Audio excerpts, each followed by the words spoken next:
Di awal film, kita akan diperlihatkan pada tahun 1980, tepatnya di Amerika Serikat, di mana nampak sepasang suami istri yang sedang melakukan khotbah di sebuah gereja, yang mana sang suami bernama Irv Stauffer atau kita panggil aja Kang Stauffer, dan istrinya yang bernama Mary Stauffer.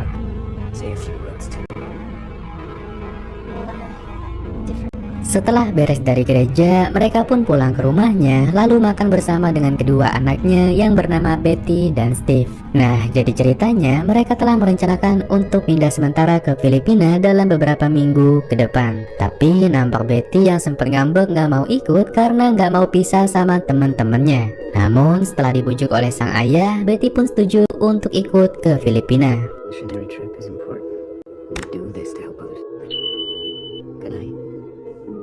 Keesokan paginya, Mary dan Betty pun pergi ke tempat salon untuk tampil rapi saat akan pergi ke Filipina nanti. Namun setelah beres dari salon, tiba-tiba Mary dan Betty pun malah diculik oleh pria misterius saat di parkiran mobil. Si penculik itu pun langsung menodongkan senjatanya dan menyuruh mereka untuk masuk ke mobilnya. Saat di perjalanan, penculik itu pun memerintahkan Mary untuk menyetir ke suatu daerah yang mereka enggak ketahui. Sesampainya di tengah hutan, si penculik itu langsung memindahkan mereka berdua ke dalam bagasi mobil. Namun aksi penculik itu dilihat oleh dua bocil kematian bernama Jason dan Matt yang kebetulan juga berada di sana sambil bermain sepeda. Ya, karena merasa aksinya sudah ketahuan, si penculik pun langsung menculik Jason yang menghampirinya dan memasukkannya ke dalam bagasi. Sementara itu, beruntung Matt pun selamat dan langsung mengadukan kejadian tersebut kepada pihak polisi yang kebetulan berada di sekitar TKP. Dan juga terdapat orang tua Jason yang baru menyadari kalau anaknya telah diculik. Di tengah perjalanan, tiba-tiba si penculik itu memberhentikan mobilnya dan langsung mengeluarkan Jason dari bagasi. Nah, lalu mereka pun langsung melanjutkan perjalanan serta meninggalkan mobil Mary di pinggir jalan. Ya, ternyata Mary dan anaknya dibawa ke dalam rumah si penculik itu yang langsung memerintahkan mereka untuk masuk ke dalam lemari. Mary yang memohon pun malah ditodongkan pistol oleh si penculik itu yang memaksanya untuk masuk. Hingga akhirnya Mary dan Betty pun dikurung di dalam lemari yang agak sempit serta nggak ada ventilasi udaranya dan hanya ditemani sebuah lampu kecil. Di sisi lain, Kang Stauffer pun nampak mulai khawatir dengan istri dan anaknya yang sampai saat ini belum pulang juga. Oleh karena itu, ia pun langsung menghubungi kantor polisi untuk melaporkan tentang Mary. Ya, si ibu polisi pun nampak ogah-ogahan merespon panggilan dari Kang Stauffer. Layaknya polisi Indo yang gak mau ngerespon kalau gak ada cuannya. Si ibu polisi malah mengatakan bahwa ia yakin kalau Mary dan Betty sedang dalam perjalanan pulang karena mereka tengah sibuk mencari seorang anak yang hilang di tengah hutan. Nah, kalau bisa disimpulkan, si bocil Matt cuma melaporkan temannya yaitu Jason yang telah diculik dan gak mengetahui bahwa terdapat Mary dan Betty yang turut diculik juga pada saat Jason diculik.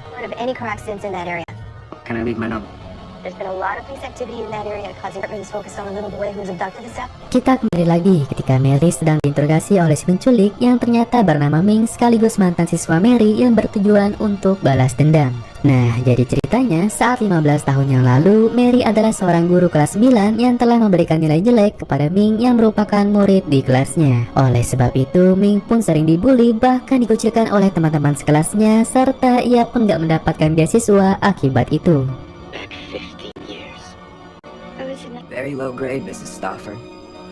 Setelah beres diinterogasi, Mary pun dikembalikan ke dalam lemari dan di situ Mary pun mencoba untuk menenangkan anaknya yang nampak ketakutan dengan mengajaknya berdoa bersama.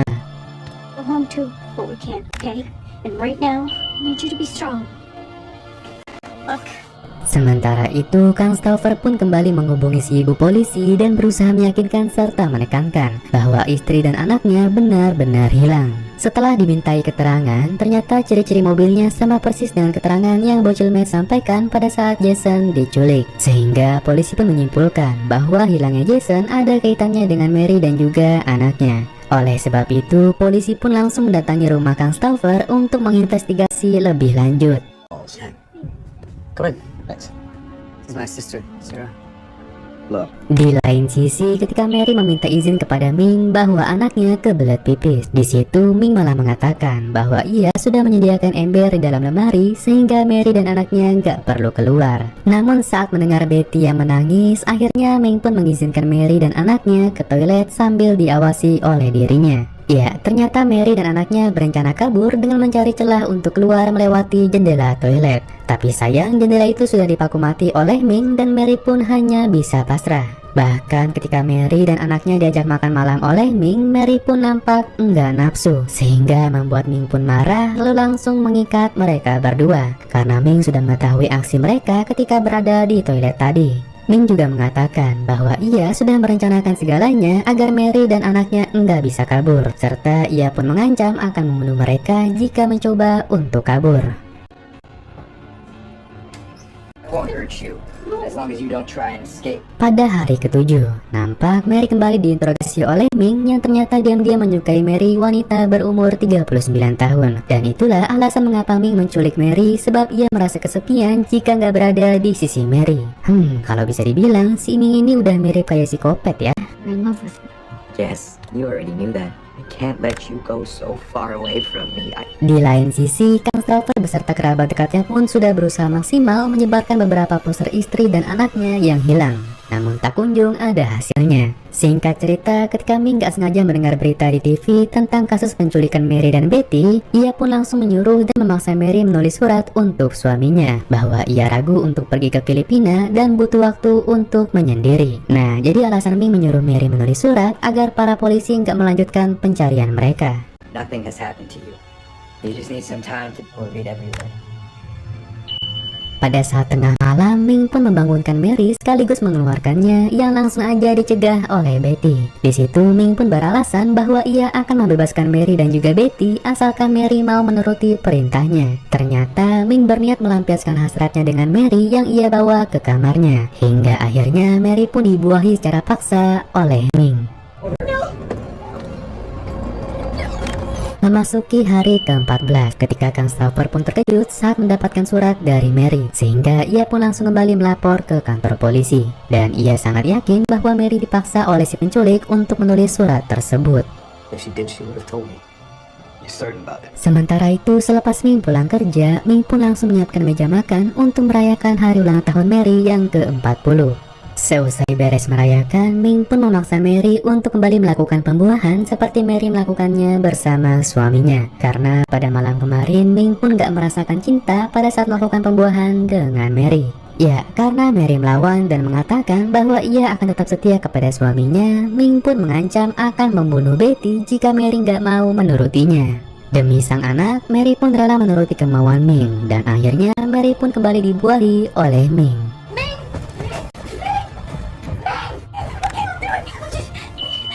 Scene pun beralih sebentar ke rumah Kang Staufer, di mana Kang Staufer baru menyadari bahwa selama ini Ming telah memata-matai keluarganya melalui lantai basement yang telah dibobol oleh Ming. Dan parahnya lagi, saat Kang Staufer sedang bekerja, Ming pernah membuahi Mary yang sedang tertidur pulas. Nampak Kang Staufer pun masih sibuk berusaha mencari keberadaan istri dan anaknya di kantor polisi melalui berkas identitas si penculik. Sementara itu, sebelum Ming berangkat kerja, ia pun memberikan sebuah Alkitab kepada Mary yang langsung dibacanya. Begitupun juga sang suami yang mendoakan keselamatan istrinya di gereja. Setelah Ming berangkat kerja, tiba-tiba Mary mendengar suara orang yang masuk ke dalam rumah. Sontak Mary yang awalnya mengira kalau itu adalah Ming, ia pun nampak biasa aja. Nah, jadi orang itu adalah sepupu Ming yang tinggal di bawah basement. Namun saat mendengar suara musik dari bawah basement, Mary pun baru menyadari bahwa ada orang lain yang tinggal di sana. Dan Mary berusaha meminta tolong kepada orang itu.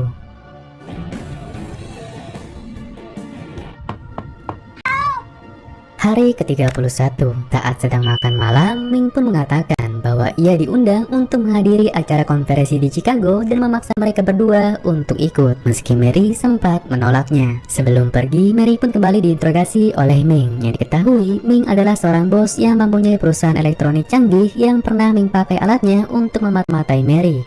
Companies like mine. Hari ke-38, mereka pun langsung OTW ke Chicago menggunakan mobil karavan yang sudah disewa oleh Ming. Dan saat di tengah perjalanan, mereka pun singgah ke rest area SPBU untuk bermalam di sana. Saat Ming sedang tidur, Mary pun mencoba untuk meminta tolong kepada polisi yang kebetulan ia lihat berada di SPBU juga. Dan ya, Ming yang terbangun pun langsung menodongkan pistol ke Mary dan mengancam akan membunuhnya jika Mary berani macam-macam lagi. Do that again, and I will shoot you. Di pagi harinya, mereka pun sampai di tempat tujuan dan Ming akan meninggalkan mereka berdua di dalam mobilnya. Serta Ming juga mengatakan bahwa ia telah memasang penyadap suara, sehingga jika Mary berteriak minta tolong pun akan diketahui oleh Ming, yang gak segan-segan akan membunuh orang sekitar termasuk mereka berdua. Setelah Ming pergi, Mary pun nekat memanfaatkan kesempatannya dengan berusaha meminta tolong kepada seorang remaja yang malah menghiraukannya. You've been what? Hari ke-45, Ming pun memutuskan untuk memindahkan Mary dan juga anaknya untuk pindah ke bawah basement karena mereka berdua telah bersikap baik dan selalu patuh terhadap perintahnya. Oleh sebab itu, Ming sudah mempercayainya. Karena hari ini adalah hari ayah, Ming pun memperbolehkan Betty menelpon ayahnya untuk sekedar memberi kabar sekaligus mengucapkan hari ayah. Namun tiba-tiba Ming mendadak marah saat mendengar suara pintu dan melihat Betty diam-diam keluar dari kamarnya tanpa sepengetahuan dirinya.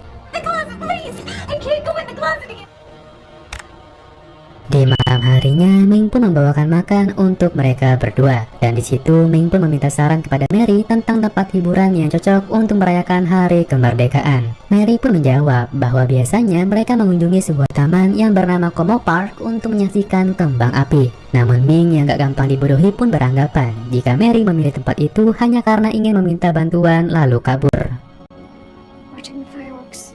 Hari ke-49, karena Mary dan juga anaknya masih bersikap baik, akhirnya Ming pun memutuskan untuk mengajak mereka pergi ke Taman Como Park. Sementara itu, Steve pun ingin mengajak ayahnya untuk pergi ke Taman Como Park melihat kembang api. Namun, sang ayah menolaknya dan hanya ingin ke sana bila ada Mary dan juga Betty. Setibanya di taman, Ming pun kembali mengancam dan memperingatkan Mary. Jika Mary berteriak minta tolong, maka akan ada konsekuensinya. Saat melihat pesta kembang api, nampak Mary yang diam-diam memperhatikan keadaan sekitarnya. Dan ternyata terdapat dua orang polisi yang sedang berjaga. Sehingga Mary pun berusaha meminta tolong dengan memberi kode kepada polisi itu. Namun sayang, polisi itu nggak ngeh dengan keberadaan Mary.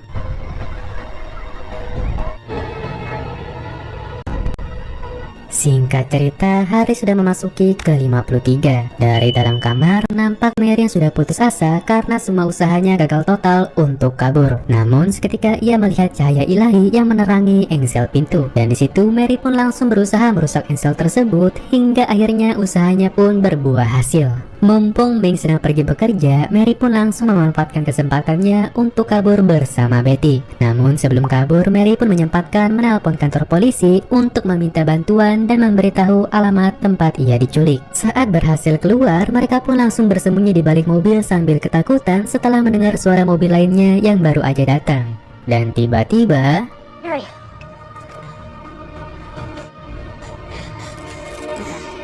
dan ya, ternyata itu adalah si ibu polisi yang datang menjemput dan menolong mereka berdua. Lalu pihak kepolisian pun langsung membawa Mary dan juga anaknya ke rumah sakit untuk mengecek kondisi kesehatannya. Di saat yang bersamaan, akhirnya Ming pun ditangkap saat berada di tempat kerjanya. Dan juga Ming didakwa hukuman penjara seumur hidup atas aksi kejahatannya.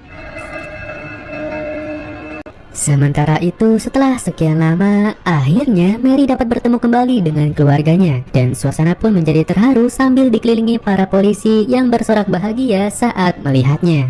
Dan film pun berakhir dengan happy ending.